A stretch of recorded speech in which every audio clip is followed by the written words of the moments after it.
There might be monsters under the bed, an atheist book for children. Yes. I know there's monsters under my bed with big slimy fingers and sharp scaly legs. I know they're waiting to make me quite dead. I know there's monsters under my bed. Connie, it's silly, that thing you just said. Just be scared of monsters to sit there in dread. No werewolves, no demons, no witches, no ghosts. Just sit there all frightened. It's scary, I know. But I know there's monsters under my bed. I can hear them. They're waiting. It's true what I said. There's not any monsters under your bed. No creeping claws or scaly legs. No sharp demon talons to rip you to shreds. There's not any monsters under your bed. Can you be sure they're not in the bed with giant fangs and 13 heads?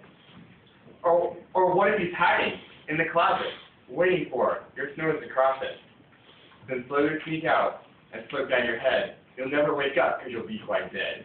Coats and sweaters, hat for your head, scarves and a blanket, that shirt from Club Med. But there's no monsters, no demons to fill you with dread. Just look at the time. Let's go to bed. But what if he's not there at all, but underground or in the walls, waiting, hiding to creep and crawl, to take you away to monster world? There's nothing here, nothing at all. No creepy crawlies, big or small. No giant mummies 30 feet tall. I'll prove it to you with just one call to 81800 Monster Patrol.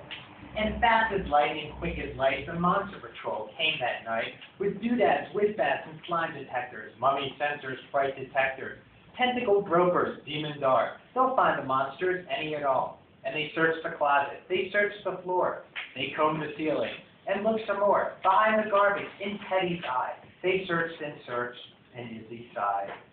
And when they were done, all corners checked, they had to tell nothing, not even a speck. Monster free, they declared with a shout. And just before they decided to go, Izzy replied, it isn't so. No creepy crawly monster tracks. Sure they hid them, I'm sure of that. But when she's sleeping tonight next week, they'll get her in her sleep. And the Monster Patrol, they let out a sigh. And Izzy laughed, and Connie cried.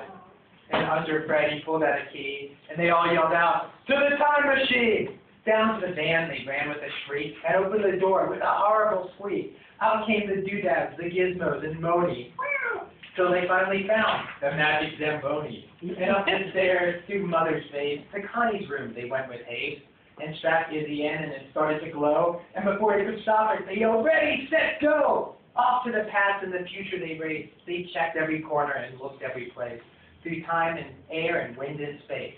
And in the jiff they were back in 1, 2, 3, because with a magic Zamboni, you're fast as can be. Then Izzy got up and stood on the rug. He pushed back his hair and gave Connie a hug. He looked back at Mother, then started to go, glanced back at Connie and shrugged. I don't know.